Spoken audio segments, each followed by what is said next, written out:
Que la paix et la grâce de Dieu soient avec vous tous aujourd'hui, mes frères et sœurs. Aujourd'hui, nous allons faire Marc 9 du verset 1 jusqu'au verset 10 et nous allons commencer par grâce et du nuit. Père, nous te disons merci pour ta grâce et ta miséricorde. Merci Seigneur pour ta parole vivante. Nous te disons merci au nom de Jésus-Christ. Amen.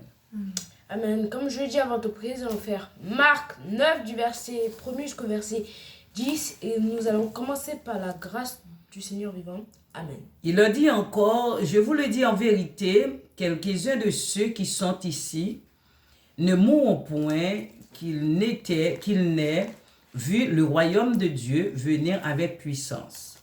6 jours après, Jésus prit avec lui Pierre, Jacques et Jean et il leur conduisit seul à l'écart sur une haute montagne. Il fut transfiguré devant eux, ses vêtements devinrent resplendissants et d'une telle blancheur qu'il n'est pas de foulon sur la terre qui puisse blanchir ainsi. Élie et Moïse les apparurent s'entretenant avec Jésus. Pierre, prenant la parole, dit à Jésus, « Rabbi, il est bon que nous soyons ici. Dressons 3 tentes, une pour toi, une pour Moïse et une pour Élie. » Car il ne savait que dire. L'effroi les ayant saisis. Une nuée vint de les couvrir et de la nuée sortit une voix. Celui-ci est mon fils bien-aimé, écoutez-le. Aussitôt, les disciples regardaient tout autour et ils ne virent que Jésus seul avec eux.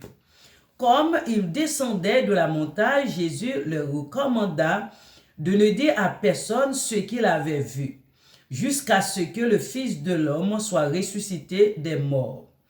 Il retint cette parole, se demandant entre eux ce qu'il entendait par résurrection des morts.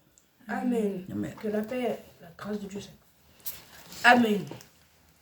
Il leur dit encore, je vous le dis en vérité, quelques-uns de ceux qui sont ici ne mourront point qu'ils n'aient vu le royaume de Dieu venir avec puissance. 6 jours après, Jésus prit avec lui Pierre, Jacques et Jean et il les conduisit seul à l'écart sur une haute montagne. Il fut transfiguré devant eux.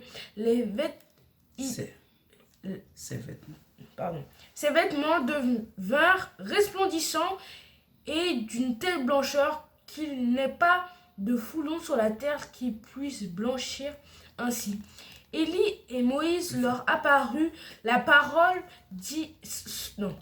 s'entretenant avec Jésus. Pierre, prenant la parole, dit à Jésus, « Rabbi, il est bon que nous soyons ici. Dressons 3 tentes, une pour toi, une pour Moïse et une pour Élie. » Car ils ne savaient que dire. L'effroi les ayant saisis, une nuée vint les couvrir, et de la nuée sortit une voix, « Celui-ci est mon fils bien-aimé, écoutez-le. » Aussitôt, les disciples regardèrent tout autour, ils ne vinrent que Jésus seul avec eux. Comme ils descendaient de la montagne, Jésus leur commanda de ne dire à personne de ce qu'il avait vu, jusqu'à ce que le Fils de l'homme fût ressuscité des morts. Ils retinrent cette parole se demandant entre eux ce que c'est que ressusciter des morts. Amen. Amen. Il leur dit encore, je vous le dis en vérité, quelques-uns de ceux qui sont ici ne se mourront point, qu'ils n'aient vu le royaume des cieux venir avec puissance. 6 jours après, Jésus prit avec lui Pierre, Jacques et Jean, et il les conduisit seuls à l'écart sur une autre montagne. Il fut transfiguré devant eux. Ses vêtements devinrent resplendissants, et d'une telle blancheur qu'il n'est pas de foulon sur la terre, qu'ils puissent blanchir aussi. Ainsi. Élie et Moïse leur apparurent, s'entretenant avec Jésus. Pierre, prenant la parole, dit à Jésus, « Rabbi, il est bon que nous soyons ici. Dressons 3 tentes, une pour toi, une pour Moïse et une pour Élie. » Car ils ne savaient que dire. L'effroi les ayant saisis, une nuée vint les couvrir et de la nuée sortit une voix. « Celui-ci est mon fils bien-aimé, écoutez-le. » Aussitôt les disciples regardaient tout autour et ne virent que Jésus seul avec eux. Comme ils descendirent de la montagne, Jésus leur recommanda de ne dire à personne ce qu'ils avaient vu, jusqu'à ce que le Fils de l'homme soit ressuscité des morts. Ils retentirent cette parole, se demandèrent entre eux ce qu'ils entendirent par ressuscité des morts. Amen. Amen. Par la grâce du Seigneur Dieu. Amen. Comme on le fait à chaque fois, c'est très important de toujours méditer la parole, de relire, d'essayer de comprendre, à avoir un sens à ce que nous lisons. De ne pas méditer la parole, c'est être dans l'insouciance, clairement. De ne pas avoir la vérité entre les mains. Et la plupart des chrétiens et la plupart des gens en général qui négligent ça. Donc soyez conscients des choses et essayez de comprendre un sens. Donc c'est pour ça qu'on lit la Bible ensemble. Amen. Il leur dit encore, je vous le dis en vérité, quelques-uns de ceux qui sont ici ne mourront point, qu'ils n'aient vu le royaume de Dieu venir avec puissance. Et en fait, il était avec les disciples, il a dit que sur cette table, encore ici, je vous le dis, que quelques-uns d'ici ne mourront point avant d'avoir vu la puissance de Dieu voilà, venir. La puissance de Dieu est au milieu de nous. Ces jours après, Jésus prit avec lui Pierre, Jacques et Jean, et les conduisit seuls à l'écart sur une grande montagne, et fut transfiguré devant eux.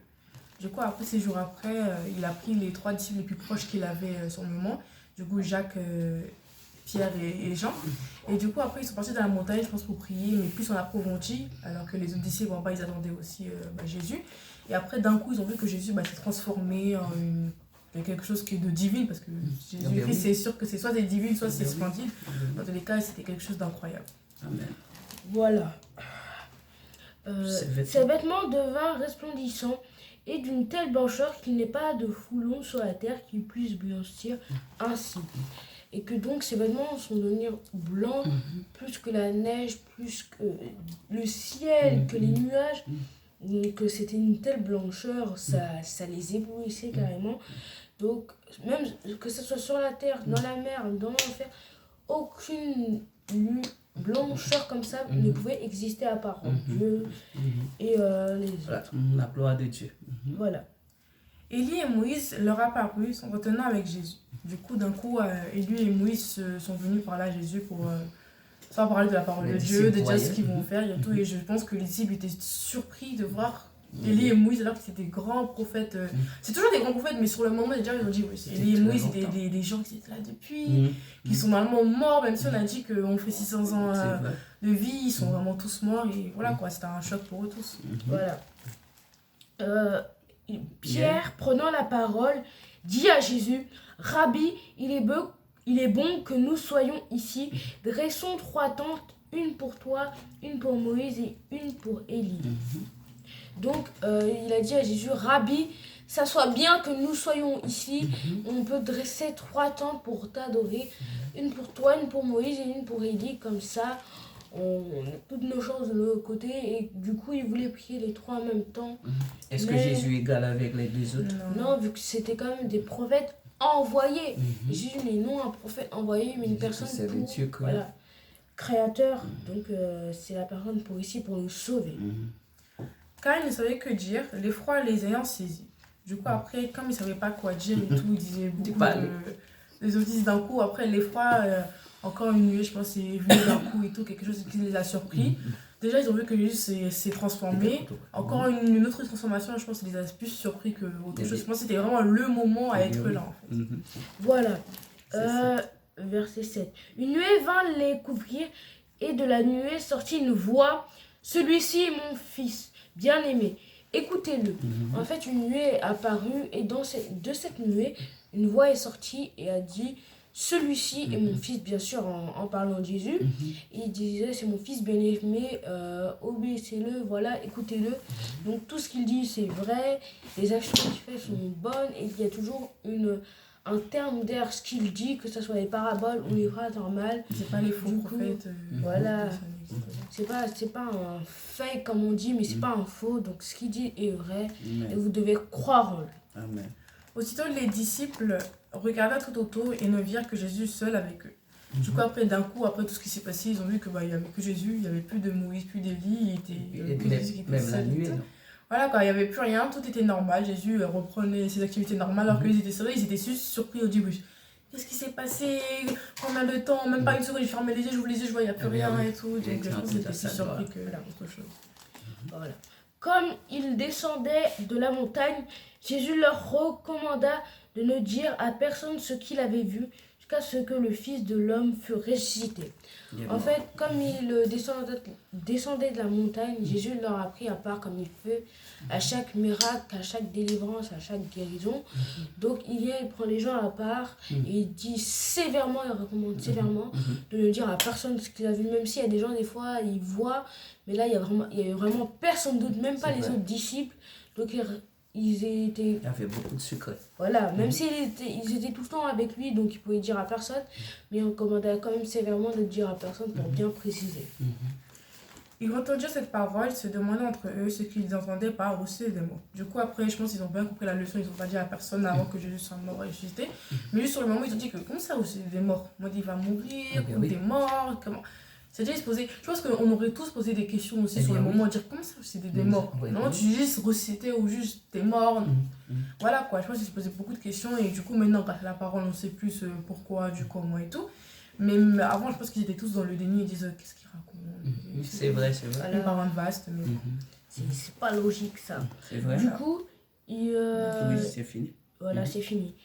Du coup, on voit dans ces paroles que il y a des choses qu'il ne faut pas faire, même si on pense que c'est bien. Toujours réfléchir avant ses actes, comme Pierre il a parlé en pensant que c'était bien. C'est saisissement. Voilà, et du coup, c'est le choc en fait. C'est des chocs. Il a agi par peur, il s'est dit c'est pas grave, on va dire ça.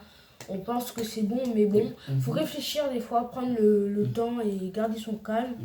Du coup, faut toujours écouter ce que Dieu nous dit et prendre le temps pour les choses et pas aller trop vite. Deuxièmement, la parole de Dieu parle du secret. Du secret, du coup, faut toujours... Quand on parlait de Dieu, à ce temps-là, il était vraiment pas connu, mais du coup, faut... Pas connu, un peu connu. Ouais, un peu connu, mais non. il voulait Mais pas c'était que ça... il y a beaucoup de secrets. Il voulait pas que ça se propage rapidement comme ça. Il fallait qu'à la fin, quand ils sont partis, aucun problème, tout le monde sait ce qu'il a fait. Voilà, juste, ça va aussi dans la vie à Jésus, dans nos vies aussi. C'est-à-dire qu'il y a des choses qu'on fait ou des choses que on va dire ou on veut faire et tout, il faut qu'on garde secret. Et que quand on a fini de faire tout ce qu'on avait fait, bah, c'est là qu'on peut dévoiler les choses. C'est-à-dire que ça compte pas seulement pour la vie spirituelle, hein, ça compte pour la vie matérielle aussi sur la terre et tout, qui peut nous aider. La parole de Dieu peut nous aider aussi pour notre vie professionnelle ou amoureuse ou à l'école. Faut vraiment faire attention parce que des fois la parole, ça nous aide en tout ce qu'il faut. C'est juste qu'il faut comprendre pourquoi Dieu comme. Voilà. Du coup, on voit dans ces paroles, pour finir, qu'il faut faire très attention et il faut toujours écouter ce qu'on dit. Surtout écouter ce que Dieu dit en particulier parce qu'il y a des choses qui peuvent nous révéler, il y a des choses qui peuvent nous avertir.